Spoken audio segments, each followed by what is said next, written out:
Assalamualaikum warahmatullahi wabarakatuh. Apa kabar Anda pemirsa? Anda kembali menyaksikan Talkshow Sekitar Minang bersama saya Shirley Mauren Natasha. Pemirsa, promosi pariwisata Sumatera Barat terus digencarkan oleh pemerintah Provinsi Sumatera Barat pada tahun Visit Beautiful West Sumatra 2023. Sebuah program untuk meningkatkan jumlah kunjungan wisatawan ke Sumatera Barat melalui pelaksanaan event. Kita akan berbincang dengan narasumber kita hari ini, udah Audi Jainaldi, Wakil Gubernur Sumatera Barat, terkait dengan tema kita Visit Beautiful West Sumatra 2023. Kita sapa narasumber kita. Assalamualaikum Uda Audi, apa kabar? Waalaikumsalam, alhamdulillah baik. Selalu segar ini kelihatannya Uda Audi. Alhamdulillah. Dengan kegiatan yang luar biasa, tetap bisa menyempatkan diri ya kita berbincang yang terkait dengan pariwisata Sumatera Barat ini Audi. Nah, Uda Audi, ini kita melihat Visit Beautiful West Sumatra start di launching pada 2022 lalu, akhir hingga saat ini kita berharap memang kunjungan wisatawan yang datang ke Sumatera Barat meningkat dari bulan ke bulan ya, dari hari ke hari terus meningkat. Ini bagaimana langkah yang dapat dilakukan oleh pemerintah Provinsi Sumatera Barat dalam mengoptimalkan potensi pariwisata yang ada di Sumatera Barat? Oke, jadi COVID ya menghantam seluruh Indonesia dan juga di dunia. Dari COVID ini kita kehilangan wisatawan domestik terutama ya, kalau kita bicara Sumatera Barat. Lebih kurang susut 3 juta orang lebih ya, menurut perhitungan wisatawan domestik kita yang berkurang. Nah, salah satu sendi atau roda penggerak ekonomi Sumatera Barat ini adalah kedatangan pariwisata atau wisatawan. Dia nginep di hotel, nyewa mobil, makan di rumah makan, beli-beli produk UMKM, gitu kan.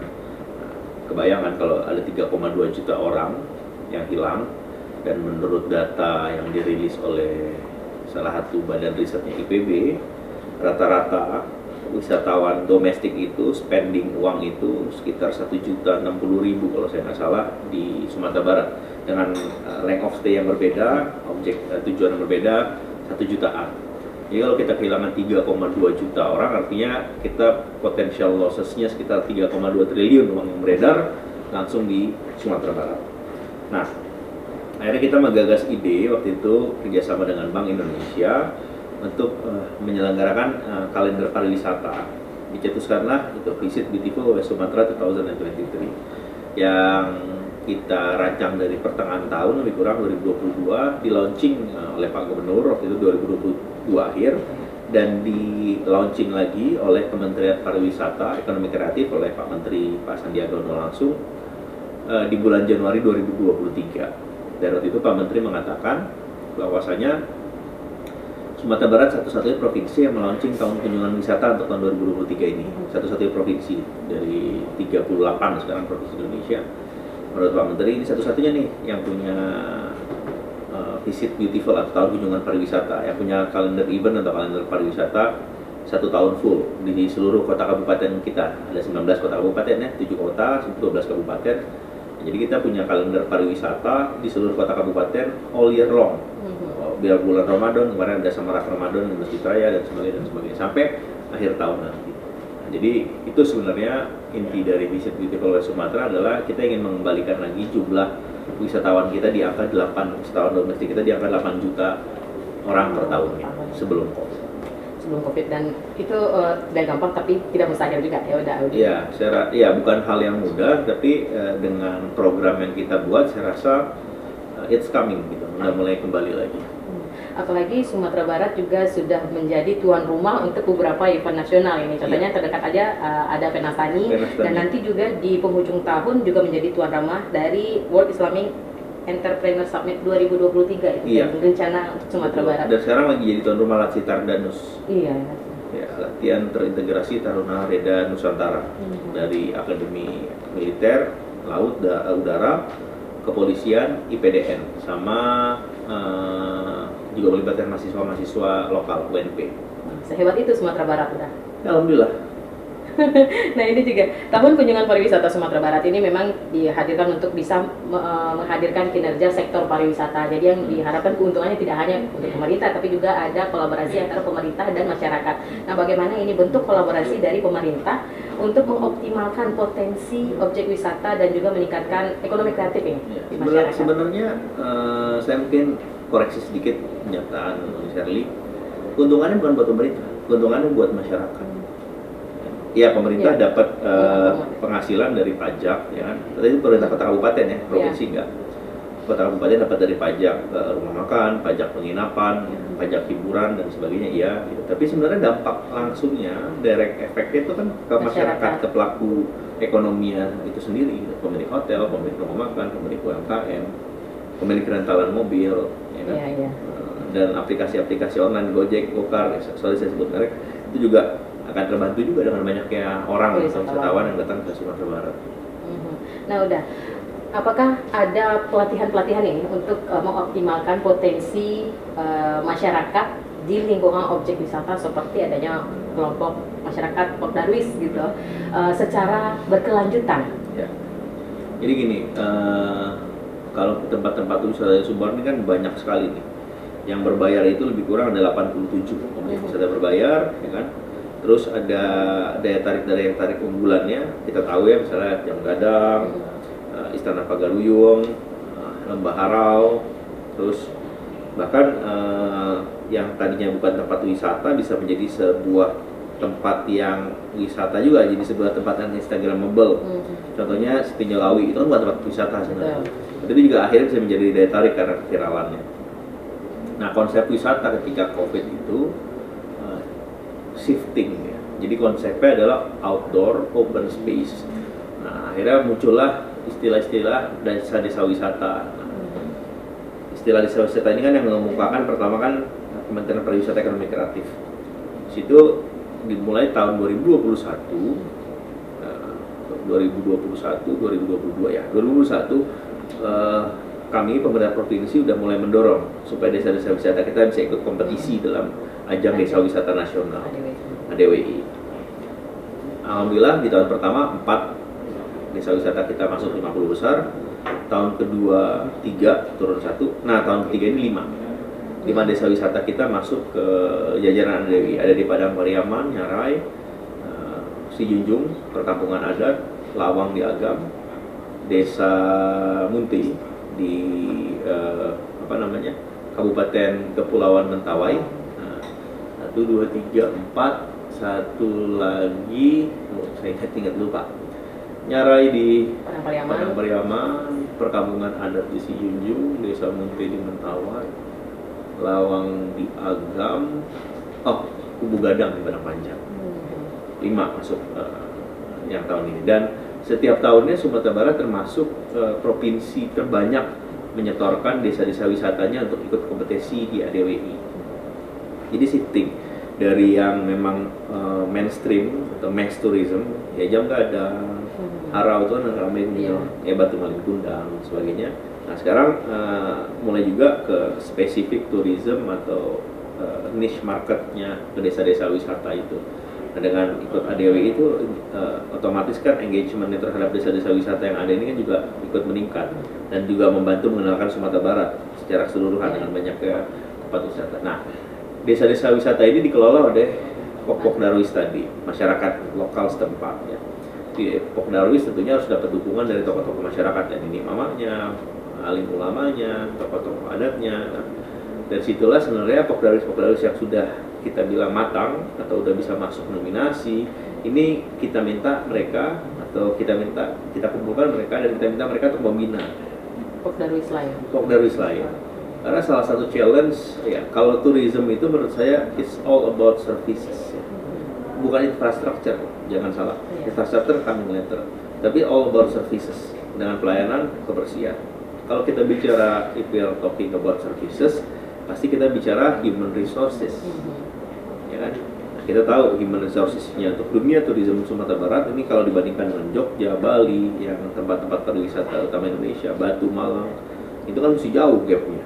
Nah, itu kan salah satu problem Sumatera Barat itu. Jadi memang untuk membangun pariwisata yang harus dikelola sebenarnya adalah sumber daya manusianya, baru tempat wisatanya. Kalau sumber daya manusianya udah kuat, tempat wisatanya pasti ngikut. Sumber daya manusia ini yang akan berinovasi, memberikan kreativitas dan sebagainya. Nah, dari Pokdarwis yang kita gabung itu, nah mereka ngebantu tempat-tempat lain yang belum. Nah, itulah bentuk dari peningkatan kapasitas dari sumber daya manusianya yang kita coba untuk sustain. Jadi perlahan-lahan kita coba naik level di human resources-nya yang terkait dengan bidang tourism tadi. Nah, betul, ini menarik nih, udah disampaikan. Jadi tidak infrastrukturnya dulu dilihat, tapi adalah sumber daya manusianya. Nah, dari sebelumnya kita memasukkan 4 ini daerah di ADWI dalam ajang Desa Wisata Indonesia, lalu 3 dan tahun ini ada 5. Mudah-mudahan next bisa tambah lagi karena nanti akan ada penyuluhan ini ya dari yang SDM-nya sudah maksimal, sudah baik ke yang belum. Nah, udah sendiri melihat ini bagaimanakah optimalisasi ini kan SDM Sumatera Barat dibandingkan daerah lain di Indonesia. Mungkin kita masih jauh, masih belum gitu, belum optimal. Apalagi PR kita kalau dipresentasikan seberapa lagi kita bisa mencapai yang benar-benar kata optimal, tapi nanti udah kita rehat dulu, kita lanjutkan setelah jeda pariwara. Pemirsa, kami akan segera kembali setelah jeda pariwara berikut ini, tetap bersama kami.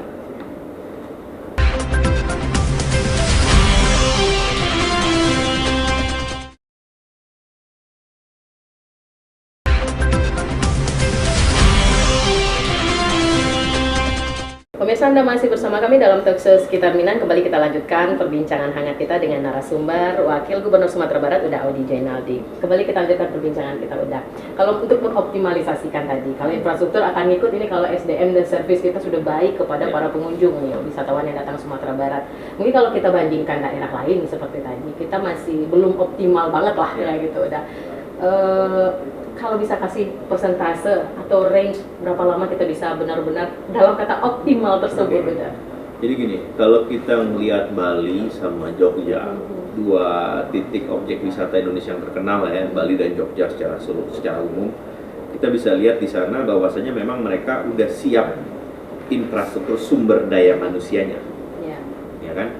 Sumber daya manusia udah lebih siap dibanding kita. Sumber daya manusianya tentu berpengaruh dari macam-macam, adat, budaya, kebiasaan, ya kan. Orang Bali, orang Jogja emang punya level services yang tinggi terhadap tamu-tamunya. Mereka udah terbiasa. Kalau kita bilang kan, kalau orang Jawa kan dia nggih, gitu.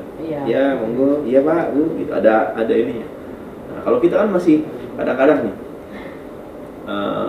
Mbak, Mas, Kak, Bang, gitu. Tempat cuci tangan mana? Iya betul. Tambah nasi cie, jalan aja dia gitu. Itu kan terlahir dari kebiasaan. Mungkin ada kaitannya dengan culture, dengan kebiasaan dan sebagainya.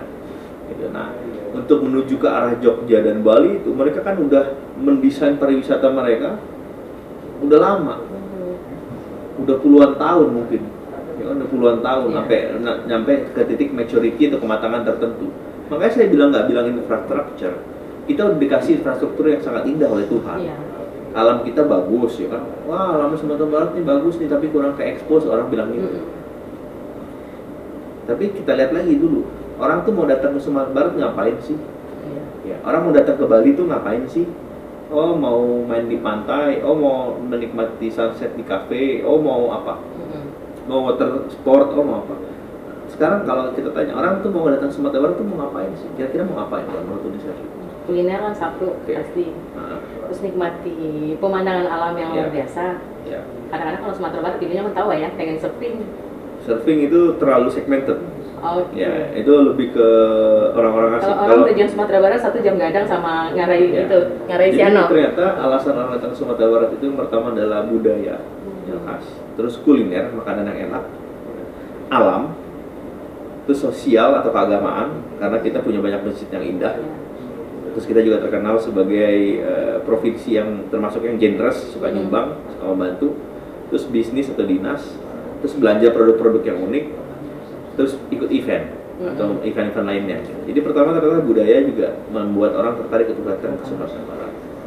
Nah, tourism di Sumatera Barat ini sebagian besar adalah nature, given by God. Sayap terjun, pemandangan indah, nyarai sungai yang indah ya. Sebagian kecil man-made. Our combination between man-made and nature itu kubu gadang padang panjang, kombinasi antara culture, ya kan, itu kan buatan manusia, dengan alam, sawah dan sebagainya.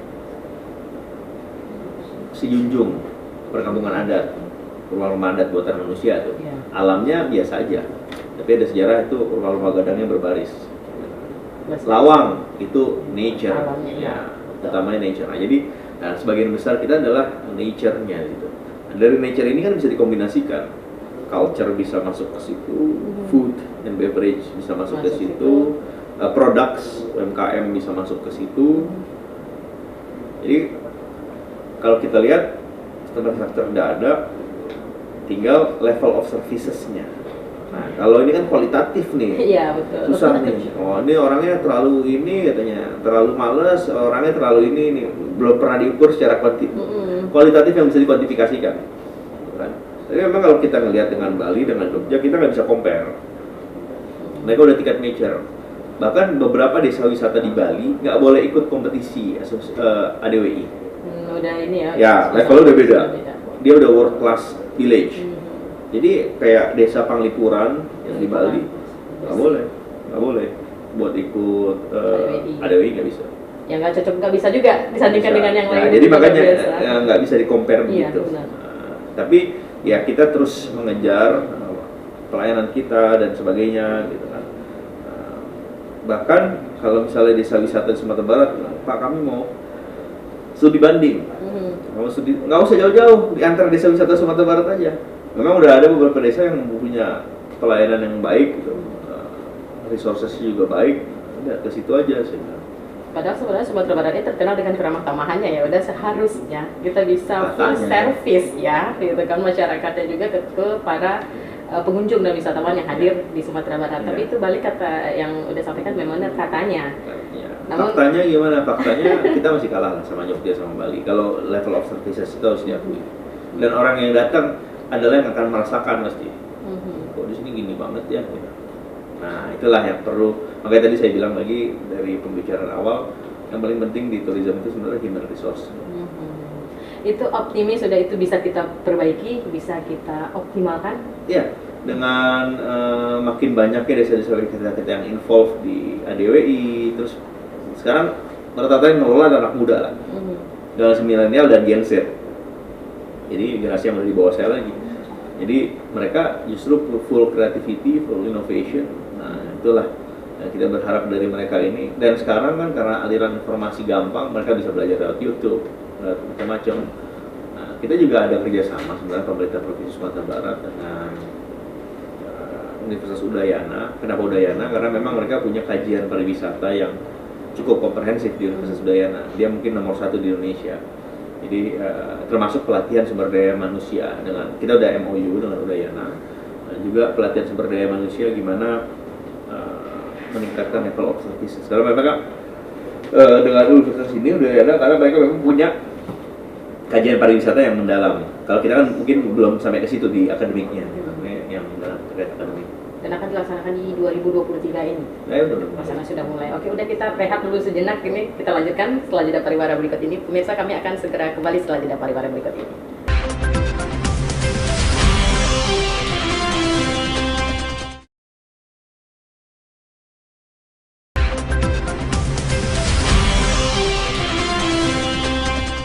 Pemirsa, kita lanjutkan perbincangan hangat dengan narasumber kita, Wakil Gubernur Sumatera Barat, Uda Odi Jainabi. Kembali kita berbincang, udah mengoptimalkan sumber daya manusia untuk meningkatkan potensi pariwisata Sumatera Barat agar para wisatawan betah untuk berlama-lama di Sumatera Barat, menghabiskan uang mereka di Sumatera Barat.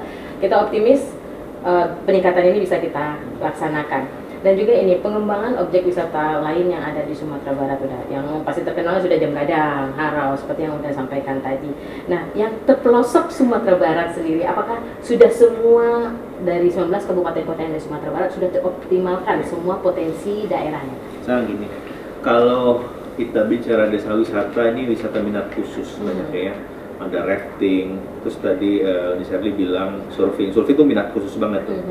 Ya, perlu dicatat bahwasanya di Mentawai itu turis domestiknya paling cuma 5%, 90% turis asing. Nah, salah satu kegiatan lagi untuk mendatangkan, kan ini kan temanya adalah how to bring as many people as we can to West Sumatra. Nah, salah satunya lagi memang event-event yang skalanya nasional. Event skala nasional tadi itu Laksitarda, Penastani, itu kan sebenarnya mereka datang ke Sumatera Barat alasannya apa? Event atau bisnis atau pekerjaan. Ya. Oh, datang ke Penastani gitu. Tapi pasti ada ikutan. Jadi kita tetap konsiderasi mereka sebagai wisatawan domestik. datang untuk Penastani. Tapi sebenarnya pasti ada ikutan, udah datang jauh-jauh misalnya dari Sulawesi, ya masa nggak lihat jam gadang, ya masa nggak makan rendang, masa nggak beli oleh-oleh. Nah jadi salah satu upaya juga untuk kalau kita mau optimalisasi desa-desa minat khusus, orangnya dikit yang datang ke sana. Ya kan, kita banyak desanya oke, tapi orangnya nggak mungkin nggak sebanyak itu. Tapi kalau event-event kayak ini Penastani, ini palingnya 40.000 orang hadir, paling nggak di waktu lebih kurang 10-15, artinya hampir seminggu. Yang udah pasti coba aja cek hari Jumat minggu depan, nggak ada tuh tiket pesawat Jakarta Padang full. Hotel di Padang mulai dari tanggal 8, 9, 10 cek aja full, yang hotel utama full. Nah jadi event-event nasional juga perlu kita tarik. Insya Allah tahun depan kita juga tuan rumah HUT Satpol PP nasional. Tahun lalu sebelumnya ya. Jadi kita juga arahkan kepada OPD kita dari yang ke kementerian, ke dirjen. Coba tanya mereka. Karena setiap kementerian, setiap dirjen itu kan pasti ada ini. Oh ini ada rakor, misalnya kementerian apa? Kementerian Perikanan, rakor perikanan air tawar se-Indonesia, misalnya gitu. Nah itu kita minta juga ditarik ke Sumatera Barat. Nah, jadi kita beberapa dapat tuh yang udah pasti, insya Allah HUT Satpol PP nasional di Sumatera Barat Padang tahun depan. Nah, jadi itu upaya kita. Selain kita create event sendiri, local event untuk di Sumatera Barat, kita event, kita juga coba narikin event nasional dan kalau YS itu internasional. Ya, di penghujung tahun. Idealnya untuk bisa benar-benar mengoptimalkan ini, ada berapa event yang bisa kita bawa setiap tahunnya di Sumatera Barat? Nah, beda gini. Sekarang mau quantity eventnya banyak, tapi quantity orang yang datang kecil-kecil, nah kita mesti scatter. Event itu mesti scatter, ya paling nggak ada yang skala internasional 1 atau 2 cukup, skala nasionalnya udah cukup banyak nih. Nah terus sekarang lokal, misalnya ada lomba pacu itia, itu kan skala lokal eventnya. Kalau kita ngadain event pacu itia, katakan di Payakumbuh, berapa banyak orang bisa kita tarik? Jadi harus scatter. Tentunya scale of eventnya, kalau yang besar kan costnya pasti tinggi. Yang kecil-kecil kayak pacu itia, pacu jauh itu kecil. Tadi yang lihat siapa? Berapa orang? Ada nggak orang luar datang? Enggak. Iya. Kalau dikasih tahu orang kampungnya. Iya. Tapi scale-nya akan kecil. Coba kita ambil Citarda misalnya. Sekali datang sekian, belum orang tuanya juga berkunjung. Karena Stani sekali datang 40.000, dan itu dari seluruh Indonesia. Kalau datang dari seluruh Indonesia, engagement-nya akan lebih besar. Tapi kalau cuma orang-orang kampung itu local engagement. Perlu nggak cara gitu? Perlu juga. Tetap. Apalagi sekarang zamannya medsos kan. Nah, jadi eventnya harus scatter dari yang internasional, nasional, lokal, regional, lokal. Jadi kita nggak bisa bilang harus berapa kalinya, tapi kita memang harus selektif juga. Bisa lebih optimalkan gitu. Jadi gimana nih udah terkait dengan obrolan kita Visit Beautiful West Sumatra 2023, pengoptimalan potensi pariwisata seluruhnya kabupaten kota yang ada di Sumatera Barat, tidak hanya tertuju pada satu daerah atau 2 daerah saja. Bagaimana tanggapan Uda, bagaimana kita bisa benar-benar mengoptimalkan dan apalagi harus kita benahi dalam pengembangan pariwisata? Penyebaran informasi atau promosi yang tepat sasaran itu salah satunya kuncinya ya. Nah sekarang ini kan mudah sebenarnya, kita udah nggak ada cetak-cetak flyer, bagi-bagi, semua udah QR code. Nah itu QR code. Nah jadi setiap sebenarnya salah satu yang paling efektif itu adalah ya mouth to mouth information. Kayak gue baru datang dari Sumatera Barat ke Padang, asik kalau sana ini. Nah kalau orang luar yang datang, otomatis mereka moto, otomatis sebagian besar dari mereka pasti posting. Oh ya tadi belum bahas juga, banyak juga beberapa event yang terkait dengan sport ya, sport tourism kayak kemarin sepeda jelajah cycling Sumatera Barat ya. Terus ada beberapa ya. Terus jadi memang promosi dan memanfaatkan pola-pola di media sosial, algoritmanya mesti pas. Nah kemarin kita juga di Dinas Pariwisata ngebuat kan ada lomba tuh video YouTube itu diupload di Kementerian Pariwisata, di lomba itu paling banyak view-nya, paling banyak like-nya, paling banyak komen, itu lumayan kita masuk 3 besar terus. Jadi ada 4 video terkait dengan kuliner, terkait dengan alam, terkait dengan budaya gitu. Nah itu dia posting terus nanti dilombakan. Nah Sumatera Barat dapat tuh kalau nggak 2, 3, udah 3 atau 4 video udah diupload. Nah kita selalu masuk 5 besar lah dari yang like, yang komen, artinya ketertarikan orang ke Sumatera Barat itu ada gitu. Cuman mungkin waktu dan kesempatan belum ada. Nah kadang-kadang yang dipaksa datang, dan aku tuh dipaksanya, oh ada rakor dari kantornya, Harus kementerian, datang. harus datang. Pas datang mereka, oh ternyata enak ya sini ya makan. Nah itu kan akan memberikan efek domino selanjutnya. Berawal dari dipaksa dan terbiasa, Ya makanya itu sering contoh-contohnya. ya. Ya. Oke, udah kita berbincang tentang pariwisata ini banyak mungkin yang masih harus kita benahi untuk pengoptimalan pariwisata di Sumatera Barat terkait dengan terutama tentang SDM. Kalau infrastruktur apalagi Tuhan sudah kasih Sumatera Barat ini luar biasa indahnya. Next mungkin kita akan bincang-bincang lagi tapi langsung ke objek wisatanya ya udah. Boleh. Kita explore di objek wisatanya bisa jadi rafting atau ke objek wisata yang menjadi favorit nih untuk Sumatera Barat Iya, nantinya. Pemirsa, demikianlah perbincangan hangat kita terkait dengan visit Beautiful West Sumatera 2023 yang belum ke Sumatera Barat. Hayatlah kita ke Sumatera Barat. Saya Serly Maureen Natasya, terima kasih atas kebersamaan Anda. Wassalamualaikum warahmatullahi wabarakatuh. Waalaikumsalam.